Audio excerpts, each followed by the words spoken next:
ये यूहन्ना की पुस्तक में जो हम देख रहे हैं कि लाजर की स्टोरी यहाँ है। यीशु मसीह कब्र के पास जाता है, यीशु मसीह को खबर मिलती है उसका दोस्त लाजर मर गया, उसके पास जाता। अब इसको समझ लेगा कि मार्था यीशु मसीह को बोलती है, प्रभु यदि तू यहाँ होता तो मेरा भाई न मरता। अब इसका ये विश्वास है। फिर यीशु मसीह ने देखा कि कब्र पे पत्थर है और उसको बोला पत्थर को हटाओ। तब ये कहने लगी, प्रभु अब तो उसमें से दुर्गंध आती होगी। ओके, ये कहने लगी, प्रभु यदि तू यहाँ होता तो मेरा भाई न मरता। उसने कहा विश्वास करके तेरा भाई जी उठेगा। तो वो कहने लगी, हाँ प्रभु मैं विश्वास करती हूँ कि पुनरुत्थान के दिन मेरा भाई जी उठेगा। लेकिन पुनरुत्थान तो उसके सामने खड़ा हुआ है, आदि में हूँ, आनंद अंत भी मैं हूँ, मैं ही अल्फा में ही ओमेगा भी हूँ, मैं उद्धार करता परमेश्वर तेरे सामने खड़ा हुआ। और इन्होंने ऐसे चमत्कार बहुत सारे देखे भी थे, क्योंकि यीशु मसीह जब इस गांव में आता था तो सबसे ज्यादा इन्हीं के घर रहता था, मरियम और मार्था के घर में। और जो लाजर वो उसका खास दोस्त था। होता ना, आप किसी शहर में जाते जब तक खास होता वहीं रुकते हैं, तो ये उन्हीं के घर खाता, उन्हीं के घर रहता था।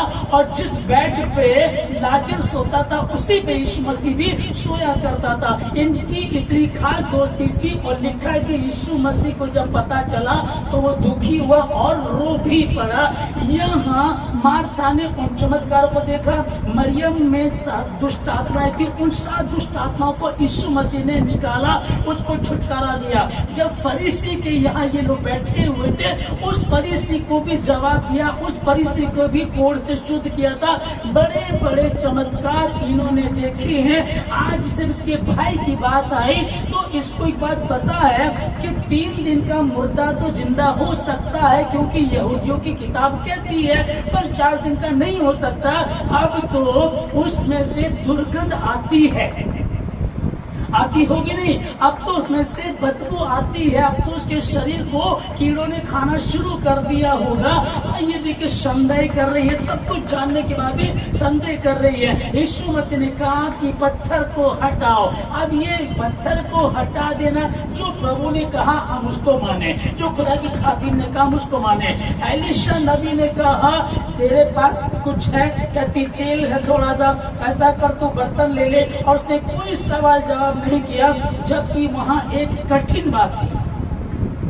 वो ऐसा चल भैया मैं तेल में कहूंगी कि बर्तन दे दो तो कौन मुझे बर्तन देगा, मैं बात करूंगी, दुनिया भर के सवाल पैदा होंगे। लेकिन उसने कुछ नहीं कहा, नबी के कहने पर उसने किया और वो चल दी। और नए नियम में जहाँ साक्षात उस एलीशा को भेजने वाला, एलीशा के जीवन से काम करने वाला उद्धारकर्ता यीशु मसीह यहाँ खड़ा हुआ है। और इन्होंने बड़े बड़े चमत्कारों को देखा भी है। उसके बाद ये कह रही है अब तो उसमें से दुर्गंध आती होगी, अब तो ये संभव नहीं है। और प्रभु कह रहा पत्थर हटाओ तो पत्थर हटा दो। और बहुत सारे लोग ये सोच रहे थे आज, क्योंकि यीशु मसीह के लिए षड्यंत्र रचा इन्होंने, कई बार उसको पकड़ना चाहते थे। क्योंकि जब यीशु मसीह आया तो यीशु मसीह ने उनके तोड़ने टोटके की दुकानों को बंद करा दिया, उनके काम फेल होते चले गए। अब इन्होंने एक विचार किया कि यीशु मसीह को पकड़ेंगे। अब तक तो उनके वश में नहीं आया, लेकिन आज इनकी समझ में आ गया कि 3 दिन का तो जिंदा हो सकता था, 4 दिन का नहीं हो सकता। तब इन्होंने हाथों में पत्थर उठा लिए। हालेलुया। यहाँ जब प्रभु ने कहा कि पत्थर को हटा, ये पत्थर को तो हटा नहीं रही है, उल्टा उससे सवाल जवाब कर रही है। और दूसरे लोग मन में सोच रहे होंगे कि ये मरे हुए को जिंदा करने चला है। हमें पता है इसने याईर की बेटी को जिंदा किया था, पर याईर जब उसके पास गया था तो उसने कहा कि मेरी बेटी बीमार है। और थोड़ी देर में खबर आई वो मर गई। इसका मतलब 1 आध घंटा हुआ होगा मरे हुए को, तो कोई बड़ी बात नहीं है। और जब उस विधवा की बेटी को लेकर के आ रहे थे, उसमें भी कितना 1 घंटा 2 घंटा 3 घंटा, इतने में तो कई बार हमने सुना है कि एक व्यक्ति मर गया था, उसको शमशान घाट में लेकर गए, कब्रिस्तान में लेकर गए, बाद में देखा वो तो जिंदा है। ऐसे बहुत सारे केस हमने देखे। तो ऐसे ही उन दोनों में, याईर की बेटी में भी ऐसा ही हुआ होगा और विधवा के बेटे में भी ऐसा ही हुआ होगा। लेकिन इससे मरे हुए 4 दिन हो गए, ये संभव नहीं हो सकता, ये संभव नहीं हो सकता। और यीशु मसीह ने लेट भी इसीलिए किया था। आमीन। अब इसको समझेगा। यीशु मसीह यह कह रहे कि पत्थर हटाओ और ये अपनी बातें करनी शुरू कर दी। आज भी बहुत सारे मसीहों में ऐसे लोग हैं जो इस बात को नहीं समझते जो खातिम कह रहा है, जो परमेश्वर ने कहा है, जो वचन हमको बता रहा है। क्योंकि एलीशा के वचन को हमने 2 राजाओं को पढ़ा, वहाँ 3000 साल पहला वो वचन है और मैं आप लोगों को बता रहा हूँ। आप कहने लगे ये तो पुराना नियम है, ये तो एलीशा के समय का है, ये तो 3000 साल हो गए, इससे क्या फायदा? इससे ये फायदा है जब उसने उसकी बात को माना। हालेलुया। भजन 34:8 में हम लोग पढ़ते हैं, परख कर देखो कि यह हुआ कैसा भला है। उसको कौन परखेगा? उस परमेश्वर को परखने की किसी की औकात है? कोई है जो उसके सामने ठहर सके? कौन है जो उसके सामने ठहर सके? कौन है जो उसको परख सके? वो कहता है जमीन और आसमान का बनाने वाला परमेश्वर नहीं हो। यदि मैं भूखा होता तो तुमसे ना कहता, जगत और जो कुछ उसमें सब मेरा ही है। परमेश्वर को धन्यवाद कहीं बलिदान चढ़ाओ, बस उसकी आज्ञा को मानो, उसके कहे अनुसार चलो। मैं दुखी हूँ, मेरा पति मर गया है, वो परमेश्वर का भय मानता था, हम पर कुछ कर्ज है, साहूकार आकर के हमको परेशान करता, हम क्या करें? और नबी ने कहा जो तेल तेरे पास है उसको बर्तनों में उंडेल दे और जब आ जाए तो उसको बेच करके कर्ज अदा कर देना। क्या ये आज भी संभव है?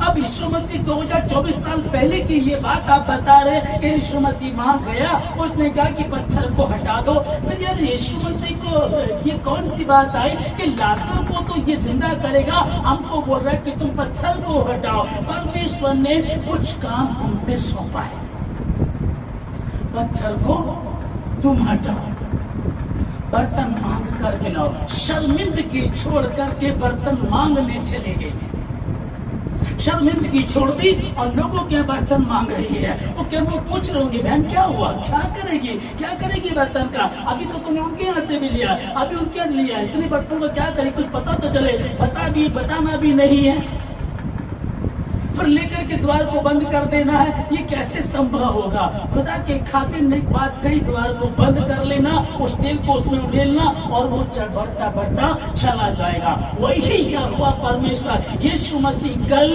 आज और आने वाले कल में युगान युग एक साथ जो काम वो कल करता था, एलीशा के द्वारा जो काम किए वो यीशु मसीह के द्वारा काम किए, वही यीशु मसीह आज भी मेरे और आपके साथ रहता।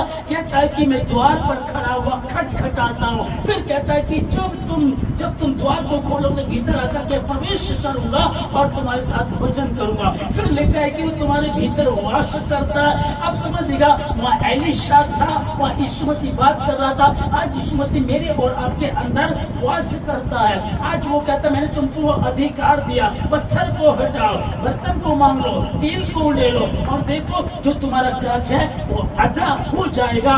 और अदा ही नहीं हो जाएगा, ध्यान रखना, उसको बेच करके कर्ज अदा कर देना और जो बचेगा उसको अपने पास रख लेना, क्योंकि अब के बाद तू कर्ज लेने वाला नहीं, परंतु देने वाली बने रहेंगे। यीशु मसीह के नाम में उसने ऐसा ही किया। और आगे जब हम उसको पढ़ते 2 राजा को हम लोग 5 में पढ़ते हैं, तब वह उसके पास से चली गई और अपने बेटे समेत अपने को अंदर बंद कर लिया। तब वे तो उसके पास बर्तन लाते गए। फिर उसने, अब 6 में लोग पढ़ रहे, यहाँ लिखा कि जब बर्तन भर गए तब उसने अपने बेटे से कहा मेरे पास एक और ले आ। बर्तन और भी ले आ। और बेटे ने बोला कि बर्तन खत्म हो गए हैं। हालेलुया। यहाँ हांडी में जो तेल है उसको उंडेला जा रहा है और ये वाला टब भर गया, ये वाला ड्रम भर गया, ये वाली पतीली, कुकर या और भी जो बर्तन होते वो भरते चले गए, साइड करते चले गए। उसमें माँ ने बोला कि और बर्तन लेकर के आ, और लड़के ने कहा कि बर्तन खत्म हो गए हैं। तब तेल रुक गया। तेल कब रुका? जब बर्तन खत्म हुए। अब आपका विश्वास क्या कहता है? जिस दिन आपका विश्वास रुकता है, जिस दिन आप कमजोर पड़ जाते हैं, जिस दिन आप सवाल जवाब करते, पत्थर को कौन हटाएगा? और हटा करके क्या करेंगे? उसमें तो दुर्गंध आती है, अब तो असंभव है, असंभव को संभव करने वाला यीशु नासरी वहां खड़ा हुआ है और वही उनसे बात कर रहा है। लेकिन समझ हमारी कई बार ऐसी होती है कि दुनियावी बातों में इतने खो जाते हैं, हमको इन चीजों पर भरोसा नहीं होता है। यार हांडी में तेल है, उसको उंडेलना शुरू कर देंगे, कैसे भर सकता है? ये कोई संभव नहीं बात, ये संभव नहीं है, ये तो नामुमकिन बात है, ये नहीं हो सकता। लेकिन सेनाओं का यहोवा, उसके लिए कुछ भी असंभव नहीं है। उसने कहा, नबी ने जब उसको कहा, एलिशा ने कहा, उसने मानना शुरू कर दिया। और जब उसने मानना शुरू किया तो हुआ क्या? तेल भरना शुरू हो गया और बर्तन खत्म हुआ पहले, बाद में तेल रुका। आपका विश्वास, आपका विश्वास, आप क्या विश्वास करते हैं? कहीं आप वही विश्वास तो नहीं मार्था वाला आप लोगों का? यही विश्वास मार्था का तब था जब यीशु मसीह इनके घर जाता था तो मरियम पास बैठ करके वचन सुना करती थी। प्रभु आज कौन से गांव गए थे? प्रभु आज क्या मिरेकल हुआ? प्रभु कुछ और बताओ ना, प्रभु मुझे कुछ बताओ ना। वो उस तरह सुनती थी बात बैठ करके। और मार्था किचन में जाती, खाने बनाने में लग जाया करती थी और कहती प्रभु को, प्रभु प्रभु देखो मरियम ने मुझे अकेले छोड़ दिया है। और यीशु मसीह ने कहा, उसने उत्तम भाग को चुन लिया। जो आज ये भाग है, आज ये जो है, ये कल नहीं आएगा। आज संडे आए ठीक है, नहीं आए तो कोई फर्क नहीं पड़ता, अगले संडे देख लेंगे। आज बारिश हो गई, आज धूप ज्यादा है, आज कुछ और परेशानी है, बहुत सारी बातों को लेकर के हम रह जाते हैं। परंतु प्रभु यीशु मसीह ने कहा, मरियम ने उत्तम भाग को चुन लिया। हालेलुया। अगर ये किचन में ना बैठ करके यीशु मसीह के पास बैठी वचन सुनती तो आज ये ना कहती उसमें दुर्गंध आती है। उसने कहा कि पत्थर को हटाओ और बाद में यीशु मसीह ने लाजर को जिंदा कर दिया। आमीन, ठीक ना। लेकिन हमें दो विषय जो मेन बात है वो क्या है? एक तो पत्थर को हटाओ और दूसरा बात से बर्तन मांग करके लेकर के आओ। अब हम यहाँ से क्या समझेंगे? आज अगर इस तरह की बात प्रभु का सेवक बताए, प्रॉफिट बताए, भविष्यवाणी करे, आपको कोई आज्ञा दे, आपको ऐसा करना, आपको ऐसा करना, मैं प्रभु का धन्यवाद देता हूँ। मेरी कलीसिया में सब बहुत अच्छे है, सच में मैं परमेश्वर के पवित्र स्थान में खड़ा हूँ। मेरी कलीसिया में सब बहुत अच्छे बच्चे हैं, बहुत अच्छी कलीसिया है मेरी। लेकिन कई जगह मैं जाता हूँ सुसमाचार के लिए, कई जगह मुझे प्रिंट के लिए बुलाया जाता है और देखता हूँ मैं लोगों को अंधविश्वास है। अब उनको कुछ कहें तो वो सुनते ही नहीं है, सुनेंगे तो तरह तरह की बातें करेंगे, नहीं नहीं ऐसा होगा ऐसा होगा। एक जगह मैंने बोला, मैंने कहा आप प्रभु भोज वाले दिन व्हाइट कपड़े पहना करो, तो उन्होंने नहीं पहने। और अगली बार मैंने बोला था, मैंने आपको बोला था कि इस बार व्हाइट पहनना, आप नहीं पहने। तो फिर बीच में बैठ करके जब बात प्रार्थना की आई तो प्रार्थना में बोलते हैं बैठ करके, प्रभु आप कपड़ों को नहीं देखते हैं, प्रभु आप मन को देखते हैं। मतलब पास्टर के ऊपर ही कमेंट करना शुरू कर दिया, पास्टर को ही डायरेक्ट नहीं इनडायरेक्टली बात करना शुरू कर दिया। हालेलुया, है ना। मैं सच है, परमेश्वर मन को देखता है, लेकिन एक सिस्टम भी तो है, एक सिस्टम भी तो पूछती। ये सच है कि मन पवित्र होना चाहिए, लेकिन एक सिस्टम भी है और दुनिया का है ये। हम मात्र एक ही दिन के लिए बोल रहे हैं, कुछ बातें जब उनको बताई जाए, आपने उपवास नहीं रखा, नहीं मेरी तबीयत खराब हो रही थी, आज आप प्रार्थना में नहीं आए, आपकी बेटी प्रार्थना में नहीं आए, तो बहुत सारी कंडीशन लोग रख देते हैं। मैंने बोला फास्टिंग प्रेयर में एक जगह थी, फास्टिंग प्रेयर चल रही थी, मैं वहां था। जब मैंने कहा आपके बच्चे का, बोलो उसकी तो तबीयत खराब है, स्कूल गई थी, स्कूल तो गई थी, स्कूल गई थी, उसके बाद आकर के आराम कर रहे हैं। आप समझिएगा, ओलंपिक गेम चल रही है अभी, उसमें एक लेडी 7 महीने की गर्भवती होकर के ओलंपिक में वो कंपटीशन जीता। उसने 7 महीने की गर्भवती होकर के लड़ी और जीती। एक लड़की, वो 14-15 साल की लड़की होगी, पथरी का दर्द हो रहा होता है उसको, उसके बाद भी वो 5000 मीटर दौड़ी और जीती। ये मैं आपको अन्य जाति के लोग बता रहा हूँ, ये अन्य जाति के लोग हैं कि ये इतिहास रच रहे हैं। एक लड़की ओलंपिक में बॉक्सिंग में एक कंधा उसका हिला हुआ था, एक ही हाथ से लड़ी, लिखा हुआ में भारत की बेटी हार गई, कोई बात नहीं, लेकिन लड़ती रही। आप समझ देगा, जब बात प्रभु की आती है, उपवास नहीं रखा, मेरे साथ ऐसा हो रहा था, अपनी प्रार्थना नहीं की, ऐसा हो रहा था, बात को नहीं मानते हैं। और एलीशा नबी ने उसको कहा मैं तेरे लिए क्या करूं, बता तेरे पास है। कहती मेरे पास एक हांडी में तेल के सिवा और कुछ भी नहीं है। उसने बात मानी, बर्तन ले ले अपने रिश्तेदार पड़ोसियों में से, बर्तन मांग ले, थोड़े ना हो ज्यादा होने चाहिए, लेकर के आए। मैंने कह दिया वचन तो हमने पढ़े, लेकिन इतना आसान नहीं है, इतना आसान नहीं है। वो लेकर के आए, काम हुआ, तेल भरना शुरू हो गया। बेटा एक और मेरे पास बर्तन ले आ, बर्तन खत्म हो गए, तेल रुक गया।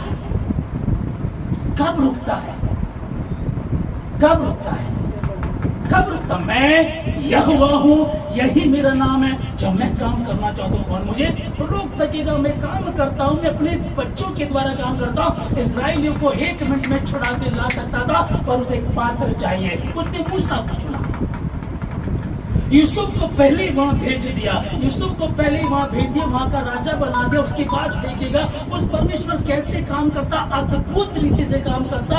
उसके काम करने के तरीके अपने ही हैं, और जिसकी समझ में आ जाए, हालेलुया। मेरी जॉब छोटी है, मेरा बिजनेस फ्लॉप हो रहा है, मेरे बच्चे पढ़ नहीं पा रहे हैं, बच्चों में ये दिक्कत चल रही, ये चल रही है। तेरे पास क्या है? छोटा सा विश्वास। ला मुझे पत्थर को हटा,